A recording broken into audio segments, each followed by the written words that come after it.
नमस्कार मित्रों, आप सर्वे में विराजमान सर्वशक्तिमान परम कृपालु परमेश्वर ने अमृत प्रजापतिना कोटि कोटि वंदन।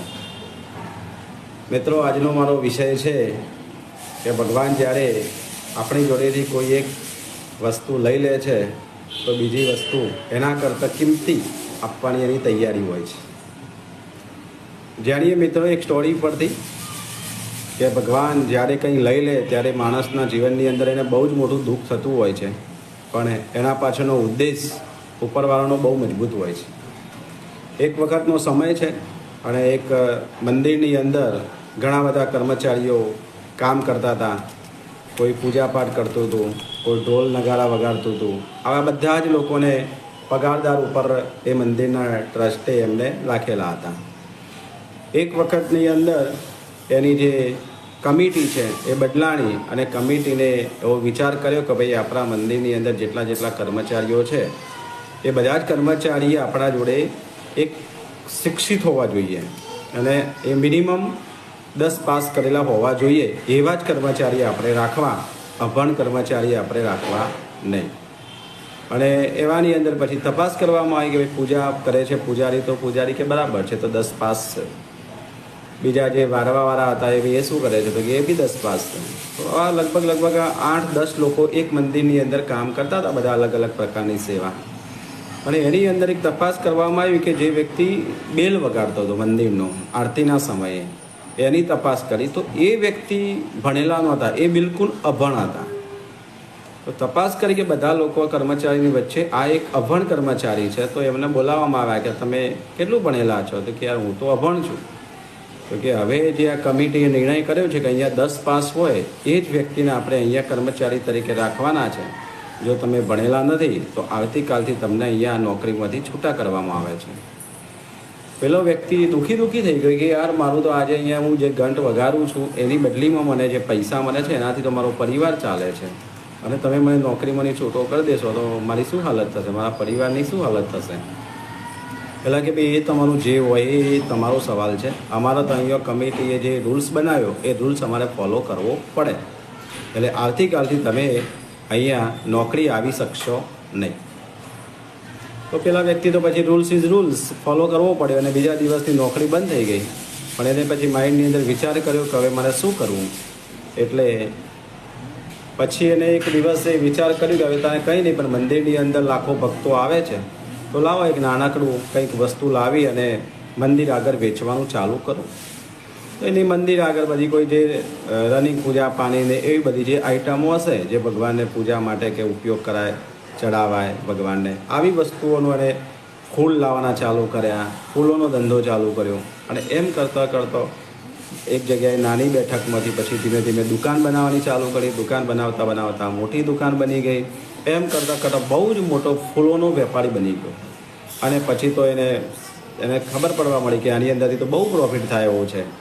એક દુકાન બનાવી, એના કરતાં પછી આજુબાજુમાં જેટલા મંદિરો હતા બધા જ મંદિરોની અંદર આજુબાજુમાં એને ફૂલોનો દુકાનોનું એનું કામકાજ ચાલુ કરી દીધું। ઘણી બધી દુકાનો થઈ ગઈ અને બહુ જ પૈસાવાળી પાર્ટી થઈ ગઈ। અમુક સમય અંતર થયા એટલે ફરીથી કમિટી બદલાણી। મંદિર જે હતું એ મંદિર ધીમે શું કહેવાય ખખડી ગયું હતું। તો એને નવું બનાવવાનો પછી કમિટીએ વિચાર કર્યો કે ભાઈ આપણે હવે આ મંદિરનો જીર્ણોદ્ધાર કરવો પડે અને ફરીથી મંદિરને રિપેરિંગ કરવું પડે, નહીંતર મંદિર પડી જશે। તો બધાને વિચાર કર્યો કે ભાઈ આ મંદિરને આપણે રિપેરિંગ કરવું હોય તો અંદાજિત ખર્ચો કેટલો આવે? તો બધાએ વિચાર કર્યો કે આનો ખર્ચો 8 લાખ રૂપિયાનો આવે। તો ભાઈ 8 લાખ રૂપિયા આપણે ક્યાંથી ભેગા કરીશું? તો કે આપણે આજુબાજુની અંદર આપણા જે ભક્તો છે, આજુબાજુની અંદર જે દુકાનદારો છે એ લોકો જોડેથી આપણે ફાળો ઉઘરાવીશું અને ફરીથી મંદિરને આપણે જીર્ણોદ્ધાર કરી લઈશું। તો બધા લોકો નક્કી કરીને પછી વિચાર કર્યો પહેલાં જ આપણે છે ને અહીંયા આપણે આજુબાજુમાં જે દુકાનોવાળા છે એમના જોડેથી આપણે ફાળો લેવાનું ચાલુ કરીએ અને આ ફૂલવાળા ભાઈ છે જે વેપારી આપણા મંદિરની સામે ઘણા વર્ષોથી છે એમના ત્યાંથી જ આપણે ચાલુ કરીએ। તો બધી જ આખી કમિટી હતી, જે નવી કમિટી આવી હતી, નવી કમિટી પહેલાં જ એ ફૂલોના વેપારી જોડે જાય છે અને કહે છે કે સાહેબ અમે તમારા ત્યાં આવ્યા છીએ અને આ મંદિરનો આપણે જીર્ણોદ્ધાર કરવાનો છે, એટલે મંદિરને ફરી રિપેરિંગ કરવાનું છે અને એટલા માટે દાન માટે અમે તમારી ત્યાં આવ્યા છીએ। પેલો વ્યક્તિ ખુશ થઈ ગયો, બહુ સારો હતો, ભાવિક વ્યક્તિ હતો કે આવો તમે મારા આંગણે ક્યાંથી આવવા માટે? એમ બેસો ચા પાણી કર્યા અને પછી પૂછ્યું કે બોલો શું તમારી ગણતરી કેટલી છે અને કેટલી જરૂર છે. એમણે કીધું કે આ મંદિરનો ટોટલ જીર્ણોદ્ધાર કરવાની તો ટોટલ ખર્ચ તો 8-1 લાખ રૂપિયા છે, પણ બધા જોડેથી થોડા થોડા ઉઘરાઈશું અને ફૂલને તો ફૂલની પાંખડી બધા આપશે ને એમ કરીને આપણે મંદિરનો જીર્ણોદ્ધાર કરી લઈશું. પેલા વ્યક્તિએ એનો એક માણસ હતો, એના માણસને કીધું, મુનિમ હતો એની જોડે, મુનિમને કીધું કે અમને 10 લાખ રૂપિયાનો ચેક તું લખીને આપી દે.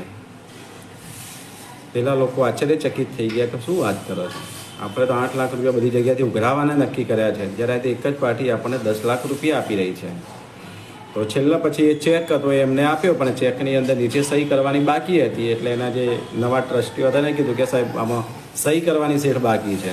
તો કે સહી કરવા માટે એમને આપ્યો કે લાવો સોરી કે હું ભૂલી ગયો, કે હું સહી તો મને આવડતી નથી કારણ કે હું અભણ છું, પણ લાવો મારો અંગૂઠો મારી દઉં એટલે મારો ચેક તમારો પાસ થઈ જશે. તો એમાંથી એક કમિટીની અંદર એક વ્યક્તિથી રહેવાયું નહીં. એટલે કે શું વાત કરો છો, તમે અભણ છો, તમે અભણ છો તો આવડો મોટો બિઝનેસ કરી શક્યા, આટલું બધું દાન કરી શકો છો, આટલા બધા પૈસા તમે કમાયા. જો તમે ભણેલા હોત તો શું કરો? પેલો કે ભાઈ આ અભણ છું ને એટલા માટે જ આટલા પૈસા કમાયો ને આટલું દાન કરી શકું છું. જો ભણેલો હોત ને 10મા ધોરણથી ઉપરનો તો આ મંદિરનો ઘંટ જ આખી જિંદગી વગાડતો હોય. તો મિત્રો આ વાત પરથી તમને શું સમજાય છે કે જોઈએ જે કમિટી આવી એ કમિટીએ આવી અને 10 પાસનો નિર્ણય કર્યો તો એ વ્યક્તિને સામાન્ય કામમાંથી બહાર નીકળી અને મોટું કામ કરવાનો ચાન્સ મળ્યો. આ કોને કર્યું કહેવાય? ઉપરવાળાને. આ પરમાત્માની કૃપા થઈ કે આ વ્યક્તિની ક્ષમતા મોટું કરવાની છે અને હું નાના કામની અંદર જ જો મૂકી રાખીશ તો એ ક્યારેય પોતાની ક્ષમતાને બહાર લાવી શકશે નહીં.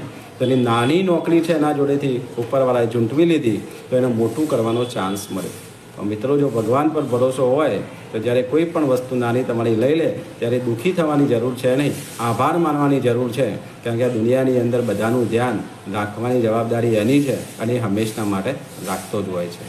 તો આપણા જીવનમાં પણ જો આવું કંઈ બને તો ક્યારેય નિરાશ ના થતો, ઉપરવાળાનો આભાર માની અને નવા પ્રયત્નો ચાલુ કરીએ તો જીવનમાં ચોક્કસપણે આપણે જીવનનો ઉદ્ધાર પણ કરી શકીએ છીએ.